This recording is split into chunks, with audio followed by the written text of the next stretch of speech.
The interesting thing is you cannot put one model on it. You have now so many possibilities of communicating, of working, of organizing from different spaces, of having a team which is thus dispersed all over the world, that this offers great possibilities for as well men as women to have more control over work and personal life.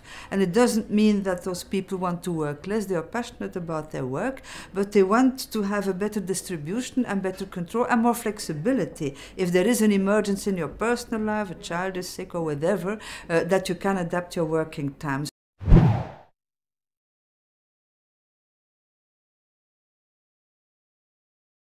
With the new flexibility, of course, with all the possibilities it offers, there can be a danger of an increasing workload, because in the old-fashioned system, many people clocked in and then clocked out, and once you had clocked out, your evening or your afternoon or your morning were yours, and you were relaxed.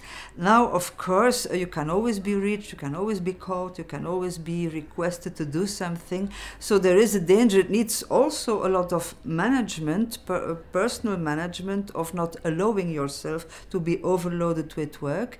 And it needs also careful management by the whole of the company to see that some people do not go over the edge by working too much or being too driven to show how good they are. So in every good new invention, there are always dangers of misuse or abuse, and so there you have to be very careful.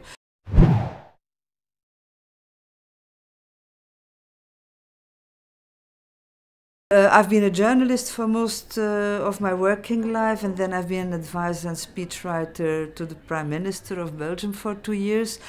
So I wanted already to do something for diversity in the way I worked. When I arrived at the newspaper as a young journalist, and that's 40 years ago, more than I care to remember, newsrooms in general, newspapers, television, radio, were still very much male-dominated. And if you had women in the newsroom, it was mostly culture, social affairs, and of course what was called women's affairs. Now, I had a passion for history and the world, foreign policy, so I chose the foreign policy desk, where I was the first woman at that time. And when I went to international conferences to cover NATO summits or European summits, especially at NATO, there were very few women. I mean, all the ministers were men, yeah, military people were men, diplomats were mostly men, and in the press room too, at the press conferences, were very few women. So I chose that field, and within that field I chose European security, defense, really a field which very few women were active then. And I did it because it interested me, but also as a conscious choice to show that we can do everything, also in the newsroom. So that was one thing. The second one was, okay, it always is good if you're good at your job. And especially at that time, as a woman in a male-dominated environment, you have this feeling that you have to go the extra length and be a bit better than the others and show that you are just as available on crisis moments as the others, and available to work against a deadline even if it's late at night. The third thing is that I was also active in organizations representing journalists, for working conditions for journalists.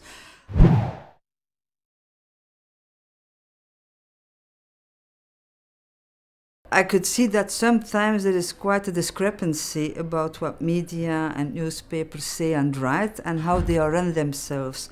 And so certainly in Belgium, but also in other countries, when you look at content, there is a lot of positive coverage on equality and of diversity and gender diversity. But if you then look at the way the companies are run, mostly still the CEOs and most of the chief editors will still be men.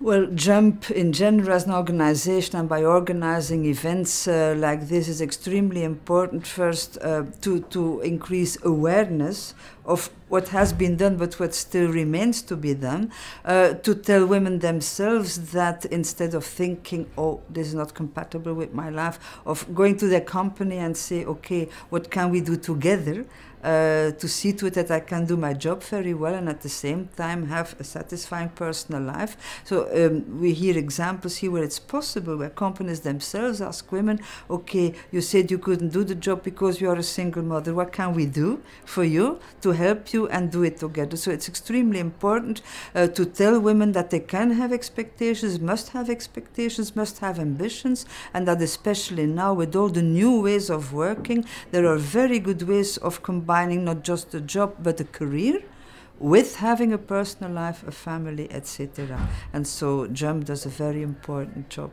in that.